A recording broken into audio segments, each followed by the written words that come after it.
এত সুন্দর একটা মেলায় এসে চারিদিকে এত সুন্দর সুন্দর দারুণ দারুণ অপূর্ব জিনিসের দোকানপাট রয়েছে দেখে ইচ্ছে তো করে সবকটা জিনিসই একটা একটা করে কিনে বাড়িতে নিয়ে যাই, কিন্তু সেটা তো আর সম্ভব নয়। যাই হোক, আমি এখন একটা দোকানে এসেছি, আর সেখানে এসেছি এই যে আমার হাতে দেখছো পাটের যে ম্যাটগুলো রয়েছে সেগুলো নিতে। এগুলো আমার দারুণ লেগেছে, অনেক দিন ধরেই ভাবছিলাম যে হস্তশিল্প মেলাতে গেলে এই একটা ম্যাট কিনবো। আর তার পাশেই ছিল আরেকটি দোকান, যেই দোকানটাতে সত্যি এত সুন্দর সুন্দর জিনিস ছিল, এনাদের হাতের কাজ এত সুন্দর যে সত্যি না এসে পারাই যায় না।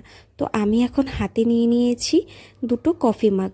যদিও বা আমি কফি বা টি কোনোটাই পছন্দ করি না খেতে, তবু ওনাদের এই হাতের কাজ দেখে ভাবলাম স্মৃতি হিসেবে একটা দুটো জিনিস নেওয়া যেতেই পারে। তো পাশে দেখলে কত কিছু রয়েছে, সব কিন্তু ওনাদের হাতে আঁকা। তো এখন আমি কনফিউজ হয়ে গেছি যে আমি কোন কফি মগটা নেব। প্রত্যেকটাই এত সুন্দর যে আমি তো টোটাল কনফিউজ।